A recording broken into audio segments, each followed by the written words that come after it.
From the BakedSalmon studios in downtown Bakersfield, this is Bakeline. Here's Stoned Phillip. Good evening, and welcome to Bakeline. There's a lot of buzz these days over the return of Chris Hansen. You may not actually hear the buzz at the moment, but trust me, for a time it was deafening. If you are hearing a buzz, it's perhaps a bulb going out. I would check your light fixtures.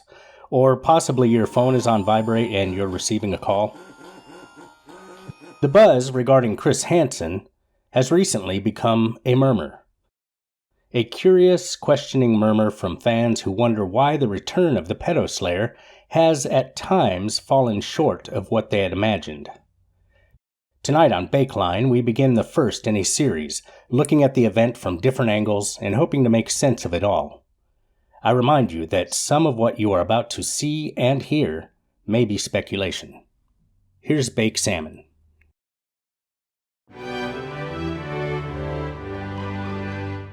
Look, I just want to get a refund, please. We already went over this. I told you. I can return the base, but the rest of it broke off up inside. You're lucky I don't come after you to cover my medical bills. Oh, yeah? Well, if you... Oh, shit. Look, I'll call you back.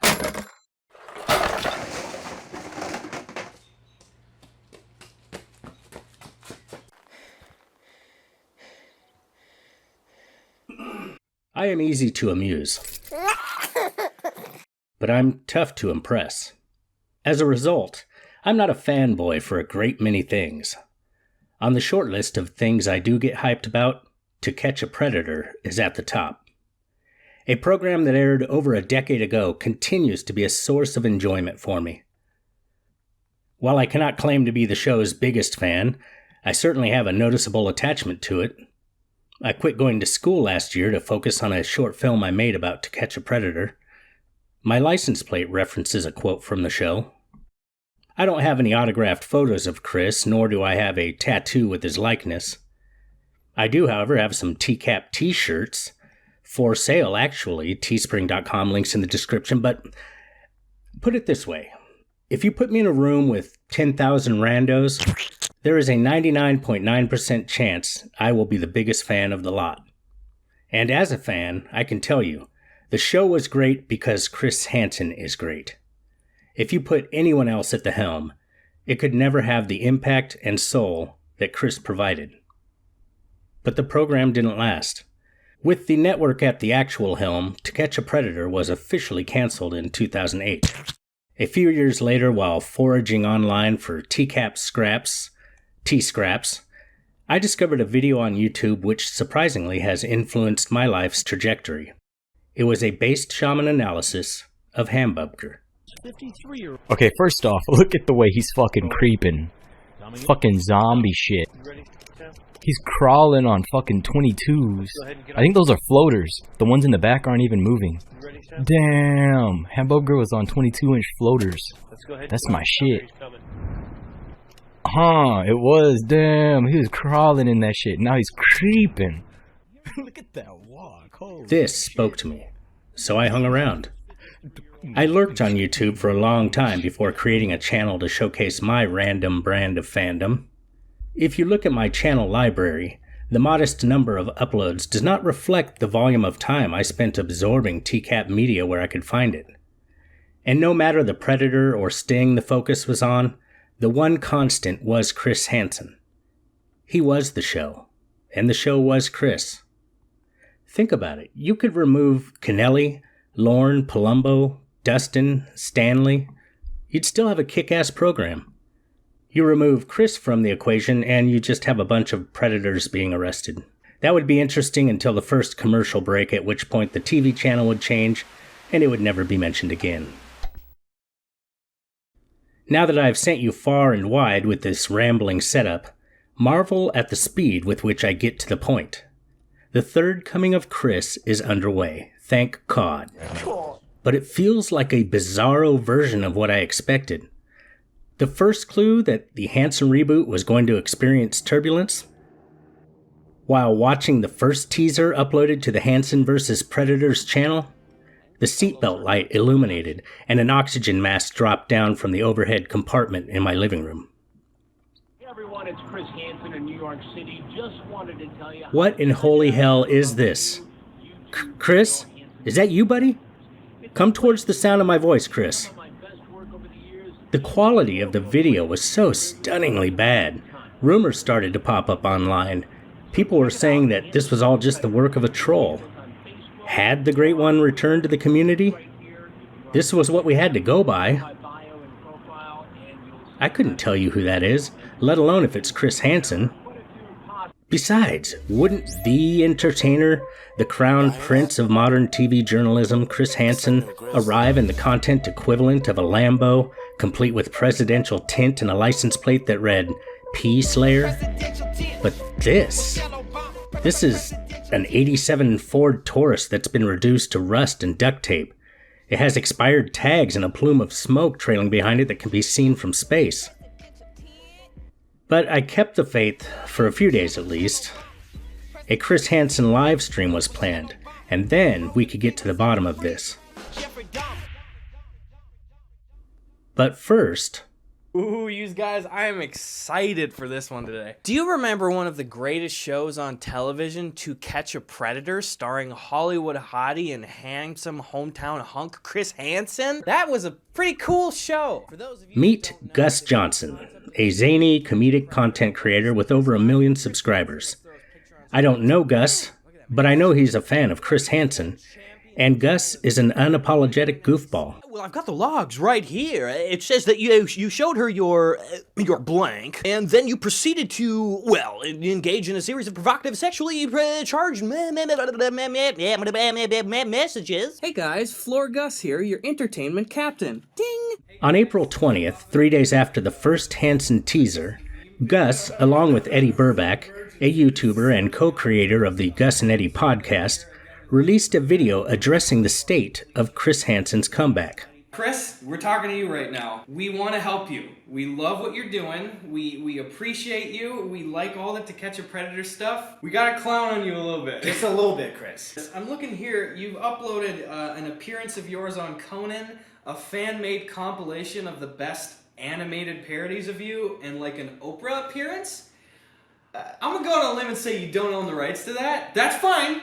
Just maybe take those down. Chris, the thesis statement is here, you gotta have the rights to this stuff. I hope you do. And make sure that if you do have the rights, please upload high quality uploads of this stuff, okay? This description on your Crime Watch Daily re-upload is, the sting we did in Connecticut to catch predators trying to have sex with minors. Did you see the category? Category, people and blogs. That's probably not the right category for No. Let's go look at your header on YouTube. Alright, let's go over here to YouTube.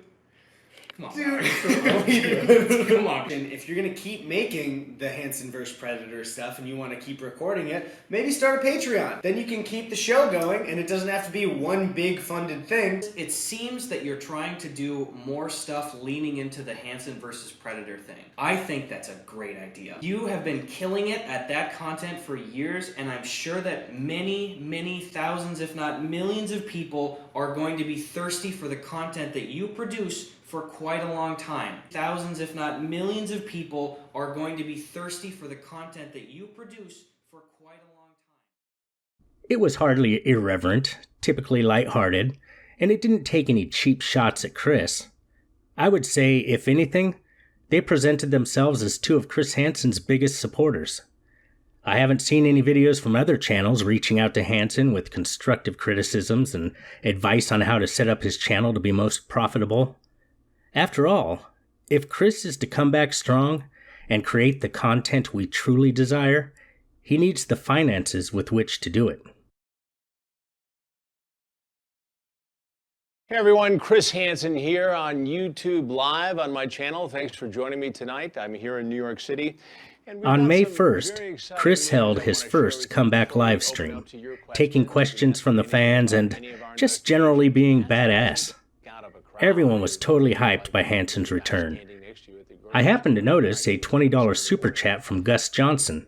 You have to really wonder what drives these guys to get there. And we've seen some really bizarre and predators, and it's a devastating thing. I mean, even just considering the Vincent Ambrosio case, and you'll see it was hot. there's going to be a section where you can say to me, this is something you need to investigate. We will take a look at it and we'll do our best to dig into it. So it came as a surprise to learn after the fact that Gus and Eddie had been blocked from commenting in the live stream. Okay, so if you guys don't know, I think it was maybe about 2 weeks ago, Eddie and I made a little emergency help video for our friend, I thought, Chris Hansen, because he's launching his YouTube channel, and he took a couple of missteps. We clowned on him a little bit, and we said it in the video, it was to help him out with his YouTube channel. Anyway, Chris has been hosting a couple of Q&A live streams. He's done 2 so far as of recording this, and I wanted to pop in and share my happy words with Chris, maybe toss him a few bucks on the super chat. But much to my dismay, did I realize the other day when I was trying to send Chris super chats, namely $20 chats where I would ask Chris, I literally was asking him the question, Chris, what brings you the most joy in life? I started getting notifications from Google saying, we can't post this message, we can't post this comment. So I went in and checked on multiple devices. We had Sabrina's cell phone going, the laptop going with the live stream, and I started leaving both super chat and regular comments, and much to my surprise, it looks like Chris fucking blocked my main channel, Eddie's main channel, and our podcast channel from commenting on his channel. Why on earth would Chris block 2 guys who did not attack him? In fact, they had mostly goofed on the quality of the uploads and the overall look of his channel. If anyone should feel slighted, it would be the person that Chris Hansen had charged with production duties. Surely that person was in the background though, right? Oh no, not by a long shot. In the next episode, Pay no attention to that man behind the curtain. we're going to take a peek behind the Hansen vs. Predator curtain. Who is Vincent DeCotra? And what do he and all these companies have to do with one another? Thank you, Salmon. And now we head over to the tech desk for a look at the world of online marketing. Will Chris's reboot meet Wes's approval? Oh no, not by a long shot. Here's Wes. Thanks, Phil. To most of us, the internet is just a series of ones and zeros. A virtual smorgasbord of everything we all love, from pet videos, to food porn, to racist memes, to real porn, back to pet videos, then lots more porn, and then, contact lens websites. But you see, the internet is so much more than that. Invented in 1982 by Turbo and Ozone, in between takes of their hit movie Breakin' 2 Electric Boogaloo, it wasn't long before the internet was purchased as part of a hostile takeover by Disney, later being sold to AOL for a pack of Magic Beans and 6 cases of Colt 45. From there, you know the story. AOL shoved their CD-ROMs in every open mailbox, newspaper, and open crevice in America until the internet went from a little-known novelty used by colleges and hospitals to the essential communication and entertainment tool it is today. Think about that last part for a second and consider the irony.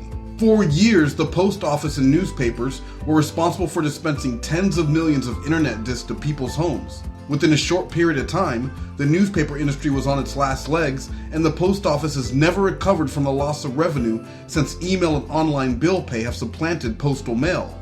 Right now you're probably thinking, what in the hell does this have to do with Chris Hansen? Well, bear with me and I will bring it all around, but for now remember this phrase, adapt or die.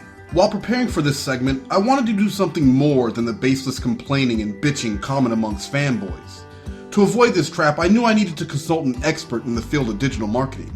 After weeks of intensive searching, I found the perfect candidate. I happened upon a digital marketing director with over 18 years of experience as an affiliate manager, website project designer, SEO director, and network owner. He boasted of personally managing millions of dollars in digital ad spend over the last 3 years, as well as numerous consulting jobs optimizing freemium and paid websites. In my opinion, this guy was well qualified to provide a sound review of a website, as well as make reasonable suggestions for improving their overall performance. This guy was also me. That's right, it was me all along, and you just listened to me hype myself up just to stroke my own massive ego. With that being said, let's get to it. Like the rest of you, I was pretty damn excited when I heard Chris Hansen was making a comeback. It was like waiting for season 8 of Game of Thrones. Unfortunately, Chris Hansen's comeback has been about as well constructed as the writing in that disastrous finale. Never mind the fact that his camera looked like it was coated in Soul Glow. Never mind the fact that he was making updates about future updates, or that his live chats are money grabs where everyone seems to ask the same question over and over again. Who's the scariest predator you ever encountered? Let's talk about the first glaring miss in the saga that is Chris Hansen. The website. If you watch any of Chris Hansen's first 3,000 or so update teaser videos that were uploaded to YouTube, you might remember he made the same comment at the end of each video. New website is coming soon. Think about this. Since Chris left Dateline, he has been dogged by rumors of inappropriate behavior, had a comeback for a short time that again ended in controversy over a Kickstarter campaign, and finally, the last significant news was reports of him being arrested for bad checks that were directly related to the failed Kickstarter. This return wasn't just a comeback. It also needed to serve as an apology tour and reminder of the quality programming we were used to receiving from Chris Hansen. Instead, in 2019, Chris Hansen came back and didn't have a fucking website the minute that YouTube channel launched. To some, this may have seemed like a minor misstep, but to me, it could only mean one of two things: inexperience or a rush job money grab. Of course, it could also be both of those things. So I was shocked when I first went to the website in April of 2019 and I saw this. A placeholder landing page with an image of Chris Hansen that they clearly did not own and did not want to pay for the watermark-free version. Is this Chris Hansen or a Tim and Eric sketch? Because at this point, I really can't tell the difference. Now, I won't spend too much time on this version of the page because I realized it was a placeholder, but again, look at this. This is below amateurish and borderline cringeworthy. In marketing, there is something called a call to action, or CTA. The point of a call to action is simple.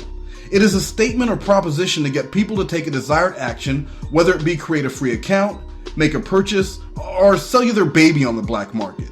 It's marketing 101, and a good call to action is often the difference between success or failure with the marketing campaign. But what was this site asking me to do?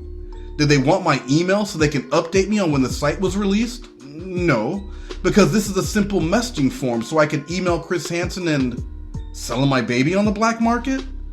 Okay, well, let's move on to the contact page. Not a lot to see here, but pay attention to this name because it will come up a lot later. Obviously, the social media page will be popping, right? But no. A Facebook page, a Twitter link, and 2 inactive links? On a web page meant to announce the glorious return of the pedo slayer Chris Hansen?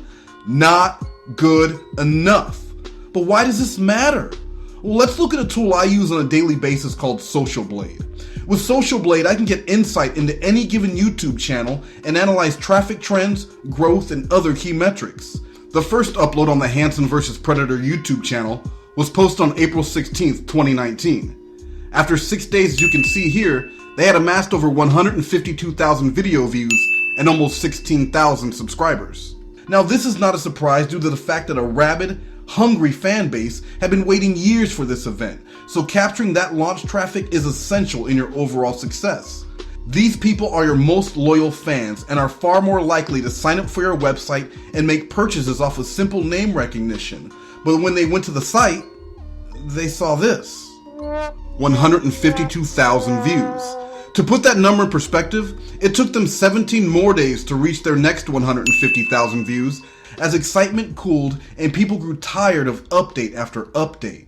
The traffic train had cooled considerably, and it was going to take something big to get it back on track. Sure, the Vinny Ambrosio teaser brought in a nice bump in traffic on May 10th, but how many more of those do you have up your sleeve?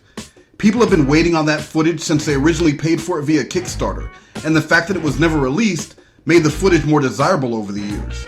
So unless you have, I don't know, some secret footage of Lauren Armstrong that proves he didn't even want to be there, or turn-by-turn surveillance video of that epic Jim Roush quest on his drive to get arrested, people are going to lose interest. Hell, at this point, I would even take a signed affidavit from Anthony Palumbo's optometrist disputing the fact that he's not a good driver at night. Need more proof? While it took 17 additional days to get 300,000 views, they only picked up 4,000 subscribers to their YouTube channel during that time.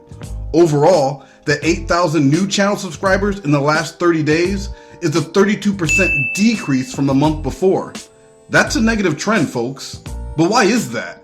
Well, let's check out the videos uploaded between April 23rd and May 10th. In a little under 3 weeks, the channel managed to upload an impressive 27 videos. But when looking at these videos, that number becomes far less impressive.